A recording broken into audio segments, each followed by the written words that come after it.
Bismillahirrahmanirrahim. Kali ini saya akan membaca hadis Ithnani finnas huma bihim kufrun. Dua perkara yang ada di tengah masyarakat, yang keduanya itu bila dikerjakan oleh masyarakat menjadi kufur atau hukumnya bisa kafir. Na'udzubillah min dzalik. Apa itu?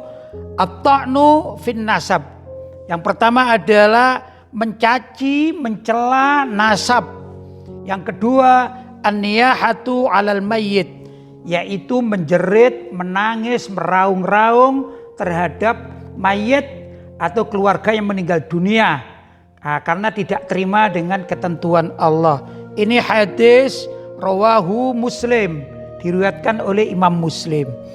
Kita di Indonesia ini ada dua kelompok yang luar biasa, yaitu tokoh-tokoh kita, panutan-panutan kita, ulama-ulama kita, yaitu antara lain tokoh-tokoh dari kalangan para kiai dan juga tokoh-tokoh dari kalangan para habaib. Dan para kiai juga mempunyai nasab atau keturunan, baik itu keturunan yang ke atas maupun keturunan yang ke bawah. Demikian juga dengan para habaib, mereka juga mempunyai keturunan atau nasab, baik keturunan ke atas maupun keturunan ke bawah. Ini nasab, entah itu nasab para kiai atau para habaib, haram kalau dicaci maki, karena akan masuk wilayah at-ta'nu fin nasab, yaitu mencaci maki nasab. Yang tadi dikatakan ithnani finnas, dua hal di dalam masyarakat itu huma bihim kufrun, kalau itu diterjang bisa menyebabkan kekafiran. Na'udzubillah min dzalik.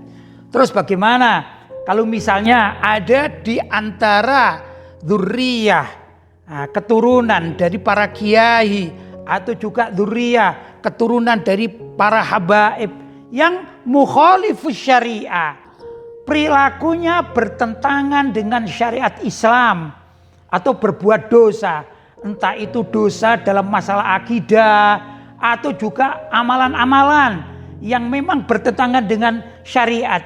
Contoh saja misalnya kalau ada anak-anak kiai, baik laki-laki maupun perempuan ya. Kalau di Jawa ada namanya Gus atau Ning, begitu ya. Kalau di tempat lain misalnya di Madura panggilannya Lora. Kiai pun kalau di tempat-tempat lain namanya Tuan Guru, ini panggilan saja. Misalnya ada putra putri kiai ikut joget dangdut, kemudian tari menari sampai erotis yang menjurus kepada kemesuman. Misalnya apa yang harus kita lakukan? Kita ingkar terhadap perilaku Gus atau Ning tersebut.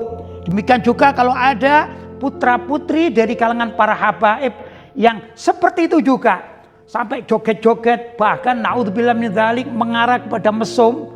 Ini yang harus kita lakukan adalah ingkar kepada putra-putri para kiai dan putra-putri para habaib yang melanggar syariat. Atau juga di kalangan anak-anak para kiai yang menyeberang dari akidah Ahlussunnah wal Jamaah, misalnya ikut liberal, sekuler dan lain sebagainya. Atau di kalangan para habaib ada putra-putranya yang ikut Syiah, sesat ini alirannya, maka yang perlu kita perangi adalah perilaku mereka, akidah sesat mereka. Ini yang harus kita tegakkan di tengah umat Islam. Bukan lantas kita mencela nasab para kiai, baik yang ke atas maupun yang ke bawah, karena nasab ini tidak ikut di dalam perilaku. Demikian juga jangan sampai kita mencaci maki nasab para habaib gara-gara ada oknum yang berbuat onar tadi.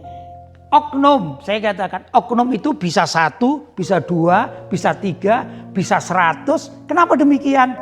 Karena jumlah kiai di Indonesia ini banyak. Seperti juga jumlah habaib di Indonesia juga banyak.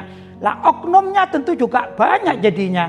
Nah, begitulah sikap umat Islam. Sekali lagi, jangan sekali-kali kita mencaci maki nasab para kiai maupun nasab para habaib hanya karena perilaku oknum-oknum di kalangan mereka. Nanti bisa-bisa kita masuk wilayah huma bihim kufrun. Bila mana hal itu dilakukan bisa menjadi kekufuran atau kekafiran. Na'udzubillah min dzalik. Semoga kita diselamatkan oleh Allah, kita dan keluarga kita, anak cucu kita dari perilaku at-ta'nu fin nasab, yaitu mencaci maki nasab terhadap nasab keluarga kita, apalagi kalau nasab pihak lain. Semoga bermanfaat.